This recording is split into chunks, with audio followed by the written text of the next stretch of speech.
Bienvenue dans L'amour à nu. Je suis Hélène Dalger, sexologue et thérapeute de couple. Ici, on parle de toi, de ta sexualité, mais aussi de vous.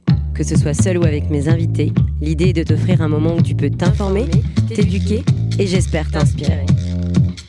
Alors, installe-toi confortablement et dis-moi, et toi, qu'est-ce que tu ressens ?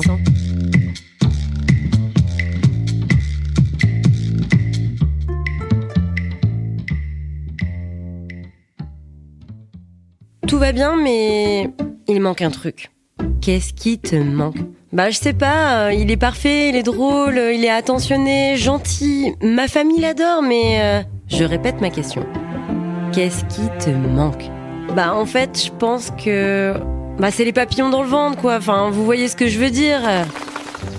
Pour commencer, il faut savoir que ces fameux papillons dans le ventre sont plus communément appelés la fusion ou la lune de miel. Effectivement, cette période est bercée de passion intense, on se sent extrêmement attiré par l'autre, on pense constamment à la personne. Le désir sexuel est souvent très fort à ce moment-là. On idéalise, on a tendance à ne voir que les qualités. On minimise ou ignore les défauts. L'autre semble parfait, ou en tout cas, fait pour nous. La communication est beaucoup plus fluide, fréquente, les échanges sont constants. Messages, appels, longues discussions, partage de rêves, de valeurs communes, passé, projets d'avenir. Il y a une sorte d'effet biochimique qu'on appelle le cerveau amoureux.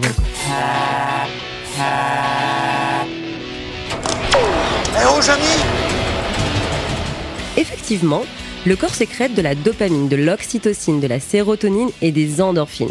Cela crée un état de bien-être et de dépendance affective douce. C'est comparable à un état d'euphorie ou même d'addiction. Et en général, cette période dure entre 6 mois et 2 ans. Mais je vous rassure, heureusement que ça ne dure pas. C'est invivable sinon. Ensuite, vous passez dans la phase d'opposition. Et là, mon conseil va être accrochez vos ceintures, ça secoue. Bas les masques. Et oui, la phase d'opposition est une phase où on commence à voir les défauts de l'autre. C'est la chute de l'idéalisation. Les premières tensions, les désaccords, les malentendus apparaissent. Cela pour concerner la gestion du quotidien, les différences de valeurs, les besoins affectifs et tutti quanti. Chacun affirme ses opinions, ses valeurs, son rythme, parfois en opposition à l'autre. Je vous rassure aussi, elle est souvent vue comme une crise, mais c'est surtout une opportunité de croissance. Elle permet au couple de sortir de l'illusion et de construire une relation plus solide et mature. Elle oblige à apprendre à communiquer, à gérer les conflits et à poser des limites saines. Une fois la tempête passée, vous allez rentrer dans la phase d'indifférence et finir dans les différences enrichissantes. 2 phases où effectivement les papillons dans le ventre ne seront plus là, ou alors en tout cas moins présentes, mais je vous rassure, elles vont revenir de temps en temps.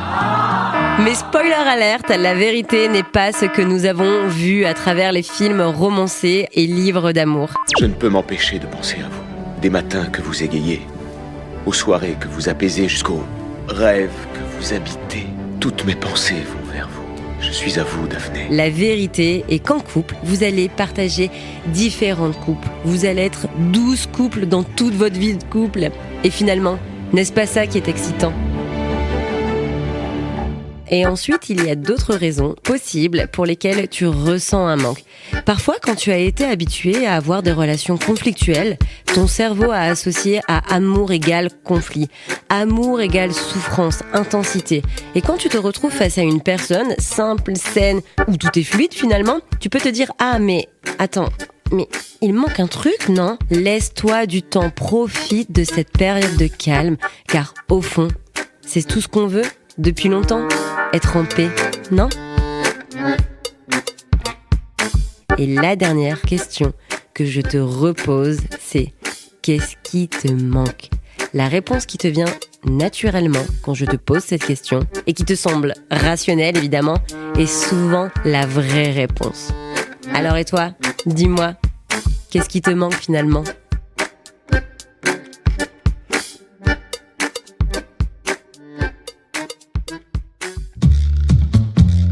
J'espère que cet épisode de l'Amour à nu vous a plu et on se retrouve très vite. En attendant, n'oublie pas de penser à... Et toi, qu'est-ce que tu ressens ?